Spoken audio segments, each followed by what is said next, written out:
Mars is a planet that inspires the imagination.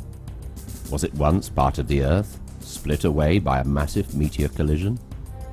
What would it have looked like with oceans and atmosphere?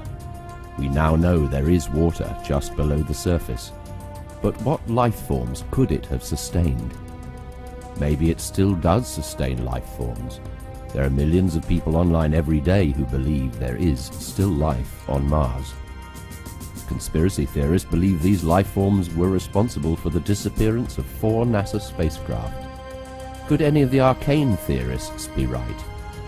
Was there once a sophisticated civilization on the Sidonian Plateau that built towns and monuments that mimic those on Earth, which in turn mimic the position of the stars under the same sky? Whether these theorists are right or wrong, of one thing we are certain. On Mars there are massive untapped energy resources. The Marster is set in a time where these energy resources have become essential to refueling planet Earth.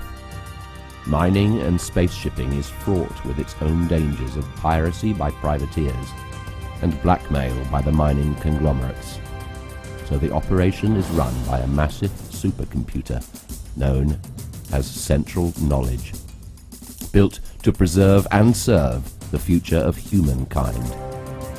What Central Knowledge does not anticipate is a threat to humankind from beyond our own dimension, from a parallel universe where another species has the same need for the energy resources. These are the Viadons.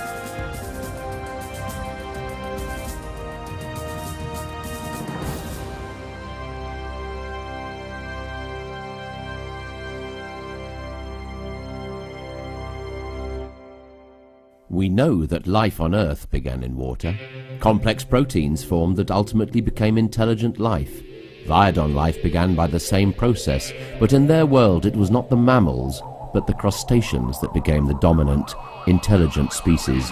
Viadons exhibit similar behavioral traits to humans. They've learned to travel through dimensions, so their ships need strength, not streamlining.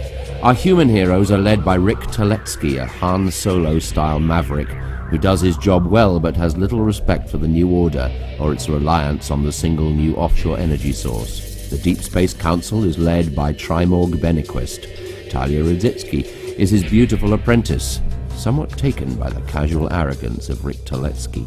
Dr. Nathan Colombo is the scientific brains. He has pioneered the development of several renewable energy resources.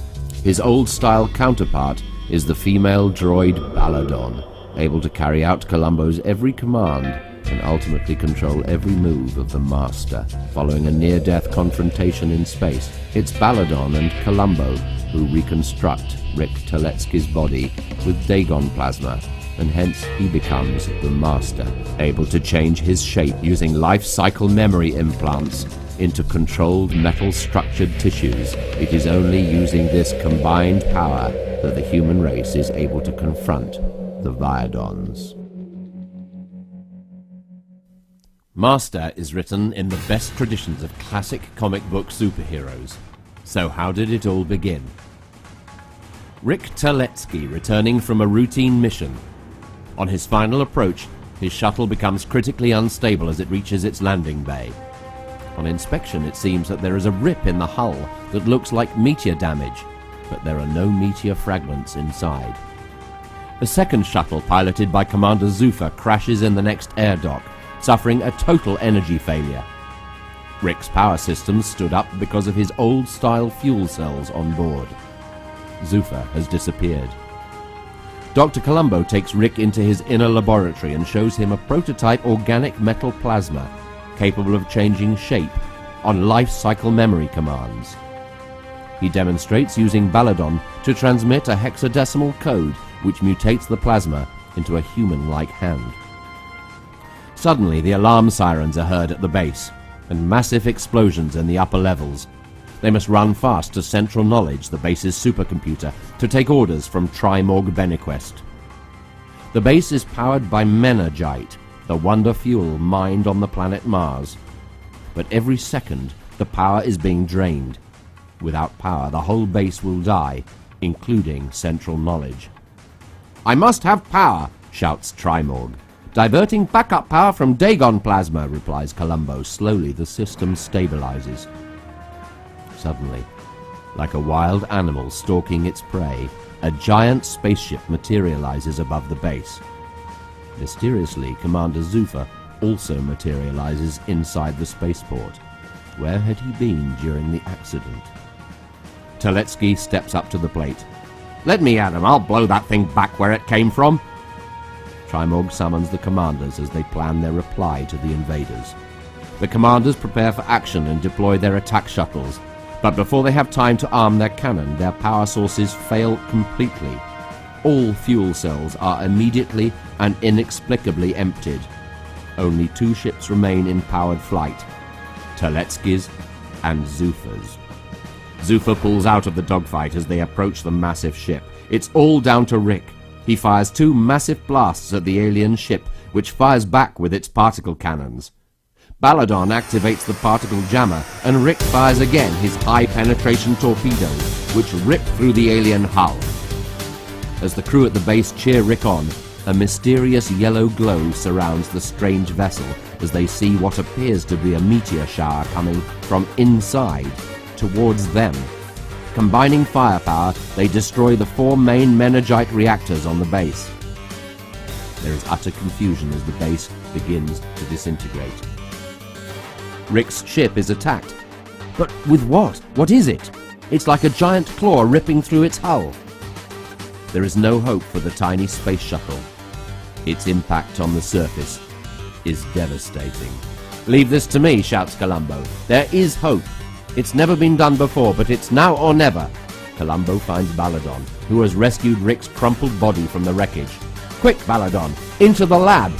Columbo does not want to lose his friend, and works tirelessly to restore Rick's body with his new organic metal plasma, integrating it for the first time with Rick's body tissues. As if awakened from 100 years' sleep, Rick's body is restored. Zuffa watches as his soon-to-be adversary races back into action. Arriving at the docking bay, they are confronted for the first time by the alien. Now, Baladon, shrieks Columbo. Alpha 07 Gamma Beta 9er! Baladon transmits the tissue memory activation code into Rick's body. The Marster is born. A superhero with massive strength and ability, and stored intelligence from centuries of life and conflict. Commanders and crew alike are astounded as the Marster flies into action against the aliens, the Viadons. He swirls through the meteor clouds of crustacean-like beings, sending blasts of Dagon plasma and scattering them as he recharges the stranded pilots with Dagon. Their ships burst back to life. The aliens dematerialize into a different dimension as quickly as they arrive.